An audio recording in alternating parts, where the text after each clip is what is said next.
how to get paid and the alignment problem. These are two questions that are very dear to my heart. I think they're fundamental questions, not just in the hedge fund business, but overall for society. I came across discussions in No Rules Rules by Reed Hastings in terms of how to compensate Netflix employees. The alignment problem comes even at the big scale. Max Tegmark talks about it in his quest for a better AI and to make sure that we don't get killed by our own AI creations and things like that. But I think overall, this episode is primarily focused on the hedge fund business, how to get paid, or in other words, how to align your goals with the goals of your investors and make sure that you can fulfill your mission. This is the Not Even Wrong podcast. It's January 20th, 2021. This is Krim Delco for the day. The fund is down 85 basis points. The market is up 1.2%. For the year, we're up very shy of 27%, like 26.8%. The market's up to 0.2%. So we're outperforming by about 24.5% roughly. So the talk about alignment, how to get paid, I think it's a fundamental question. Now, let me first define the problem, then talk about how big business leaders and philosophers and scientists think about it, and then move right into the hedge fund business and how we think about alignment and getting paid. So first of all, the alignment problem in general in economics is also called the principal agent problem. How do you align incentives of different agents when they act and they obviously impact you through their actions? So for example, if you hire a lawyer, you want to make sure they're aligned with your goals. When you hire a fund manager, you want to make sure the fund manager is aligned with your goals. And what Max Tegmark is talking about is how do you align AI? How do you make sure artificial intelligence in the future is aligned with your goals as, let's say, a person or your goals as humanity? So fundamentally, also a much simpler way to formulate this problem would be just, let's say, what Reed Hastings is talking about. You are a business person, you're a CEO of a company, you're hiring people. How do you align their incentives? He talks about, for example, paying people high salaries and not making their pay dependent on performance, so they are free to execute and also take risk. In particular, in creative jobs, it is relatively difficult to measure people by performance. So he says pay them high salaries. I want to talk about this specifically and then talk a little bit about the Max Tegmark problem of creating alignment with society and then go to the hedge fund business. So please forgive me for this detour a little bit. This is about the hedge fund business. This podcast is about how to run a hedge fund. So I'm going to talk about how you should be getting paid in the hedge fund business. But let me just detour to set the stage for my argument. So what Reed Hastings is talking about is he's saying, look, I have a creative job, a job that requires creativity. Now, creativity is defined as you come up with new solutions to existing problems. In a Popperian way, creativity is the quest for better solutions. And in order to be creative, you have to come up with something out of nothing. You can't just copy things. You can't execute a given algorithm. You kind of have to rewrite the algorithm. That is what creativity is. So what Reed Hastings is saying is, look, if you do that, if I want to incentivize people to do that, and I measure them by very hard metrics and pay them by performance, it could be difficult because when you do this type of creative stuff, you run the risk of failing. And you don't want to fail if your livelihood depends on being paid based on performance. So you're just going to make sure you maximize the metric. For example, maximize the amount of people that click on your site. This is something that maybe people at Facebook are incentivized to do. And in the long term, that's a bad idea because it turns into this echo chamber, AI-driven fake news type network, etc.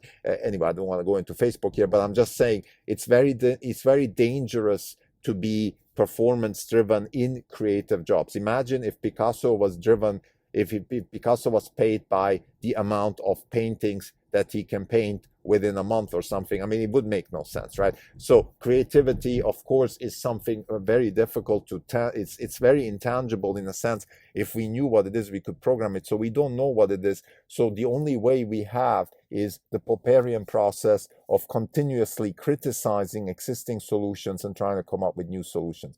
So what Reed Hastings is suggesting is give them a high base salary and let them be free. And this is the way he sees his employees. Now, what does that really mean about if you're a Netflix employee? What does that mean? First and foremost, you have no skin in the game. You have no skin in the game because you're not paid by performance. If the company grows in revenue and earnings and things like that, you are not really being, you don't have skin in the game. You are being paid to execute your creative function. And he even talks in the book about you're being paid relative to the market being other companies. What are they ready to pay for you? So he's kind of making a statement here that you are really not tied to the assets of the company and the creativity, the wholesome creativity of the company. You are, or if I use Elon Musk's definition of competitive advantage, of the pace of innovation of the company.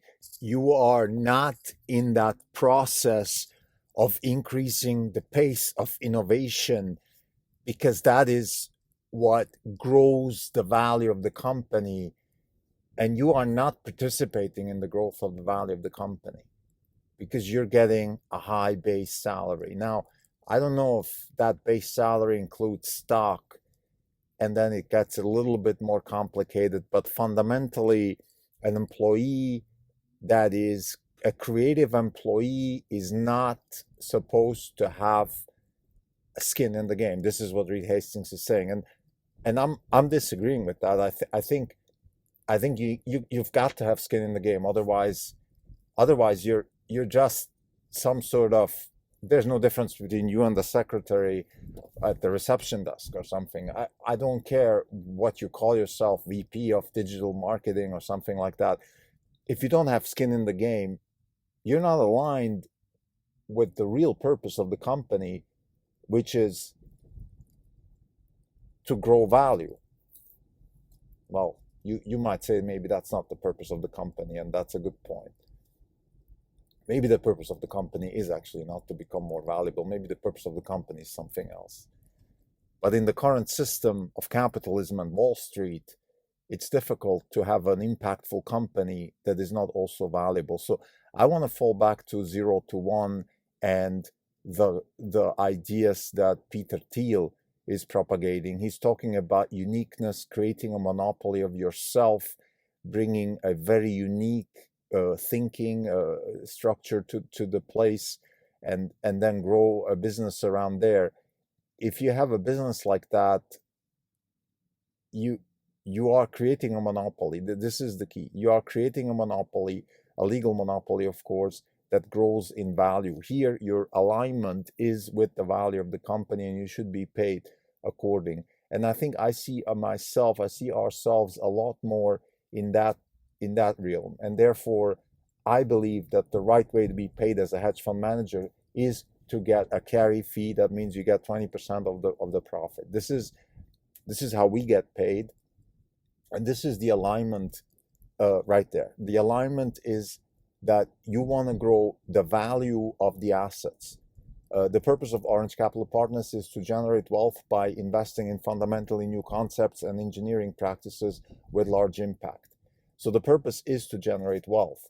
The way we do it is by investing in fundamentally new concept and engineering practices. Now, we are aligned with our investors because they want us to grow wealth. They want us, our mission and their goals are the same. So we're perfectly aligned in that sense. And I think it's very important whenever you buy a stock, or even if you're a customer of a company, to look at the mission statement of the company. I think that's where actually everything starts. This whole question of alignment starts with the mission statement. And I want to just caveat one thing here, that in the context of Max Tegmark, he says that we need alignment for AI. I think that we actually don't have a good alignment with artificial intelligence because we don't know as a species what we want. We don't have a mission statement as a species, as humanity, and therefore questions such as, well, how should we align AI with our goals are the wrong questions because we don't even know what our goals are. Now that's a humanity scale problem that I don't want to solve in this episode for sure. Uh, but I just want to mention that it's very, very important whenever you talk about alignment and therefore how people should be compensated, that you have a clear understanding of what your actual goals are. So in our case, again, the mission is to generate wealth by investing in fundamentally new concepts and engineering practices with large impact. We want to have large impact. We want to choose engineering practices and concepts, ideas, creativity, and wealth. All these things are basically just synonyms for us. And the mission is to generate wealth. Our investors are therefore happy. They're not always happy, and we have issues with them. For example, we had issues when we invested in Tesla, where people, despite of generating wealth, still didn't like the company for whatever reasons. These things happen, and I think it's perfectly fine. We have a general mission statement, fundamentally new concepts and engineering practices with large impact. So therefore, it could be that the concepts and the engineering practices and the impact that we're pursuing is not exactly something you like. I mean, just to play devil's advocate, we could be investing in tobacco and assuming that is a new concept and maybe maybe not an engineering practice, but a new concept that generates wealth. Well, that might put some people, they don't like that. So again, we hope that we can actually align ourselves not just through the wealth generation, but also through the kinds of concepts and engineering practices that we pursue. But that is only a hope. That is not part of the mission statement. So, for example, if we invest in Tesla and somebody doesn't like Tesla, well, bad luck. Then you've got to pull the money. And these things happened before.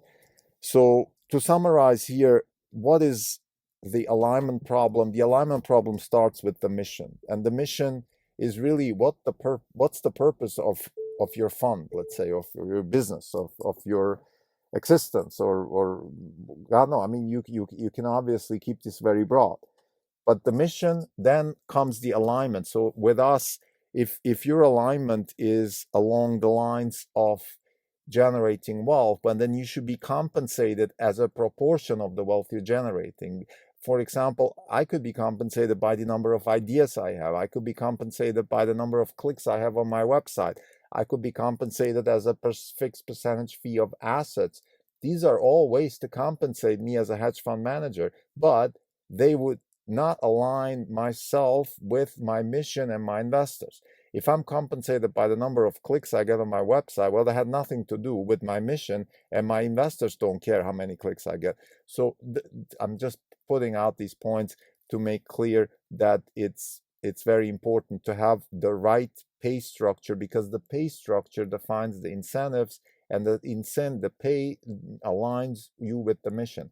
So I think it's often a taboo in our society to talk about pay. It's a taboo to talk about compensation. I think it's super important. I think it's one of the most important questions in anybody's life is, how are you getting paid? Or what are you paying for, and how are you paying for it? For example, the problem in healthcare, there's a huge alignment problem there because we're paying for service instead of paying for results, and etc. So how much are we paying for our army, our military? What is their purpose? Are we aligned with them? Are they aligned with us? I'm not sure. So it goes throughout society, and of course it also attacks things like, for example, AI. It attacks even it scratches things like the alignment problem. Tegmark talks about this, that our corporations are not really aligned with society. We have large problems with not just corporations but employees within corporations. Facebook is a hated company. Why? Because they're not aligned with society, and even their own mission is not exactly aligned with what they're doing, because I think their algorithms almost ran away from them, and they haven't thought about it enough to think about what is it they really want, what is their purpose, other than just making money for themselves. They're not even making money anymore in a way that is very profitable for investors. So it's really just becoming sort of an enrichment company for employees. And that's not good. It's not good for them. It's not good for the company, for investors. Anyway, I just want to say it is very, very important to align yourself with your mission and make sure that the pay structure is such that this alignment is solved. And I think in the hedge fund business, it's really about carry, and the 20% carry that we charge is really, I think, the best way to compensate, let's say, people like us in terms of what we do. One last thing, the carry actually comes from the whaling business. Interesting fact. So the whalers used to be financed by financiers in Nantucket and places like that in the mid-19th century, and they went out to catch whales, which was sort of the oil of the 19th century, and they took 20% of the oil, basically the whale fat that they brought back, and the bones and things like that, whatever was valuable of the whale, that's what they took. They took 20% of the, literally, of the weight that that went to the actual whalers, so the people who the captain and so on and so forth. And if you can read that in Moby Dick, actually, every employee on the boat, so everybody got a certain cut of that of the carry, and it sort of turned out to be around 20% for the whole crew. So this is how people were compensated in the whaling business, and that translated into the hedge fund business. And I think it's a very good way to compensate people to align themselves with the particular mission that they have. So one last thing I just want to mention again, it is very important when we talk about alignment and pay. So if I ask you, how are you getting paid? The real question is actually, what is your mission? What is your purpose? And then the question should be, how are you getting paid? Because then I can say, well, oh, this is the right way to be paid. And there are people that think they should be paid in equity. Other people, they want to have upside in terms of a high salary and a little bit of equity, etc. There's a lot of different ways to be paid. In the end, everybody should have skin in the game. Everybody should be aligned in a way that they have skin in the game. If they choose not to have skin in the game, that's fine also. But then they should, of course, not complain that we have this huge bifurcation in society, the rich getting richer and all that, because you can only get richer through the growth of assets if you have skin in the game. Thank you.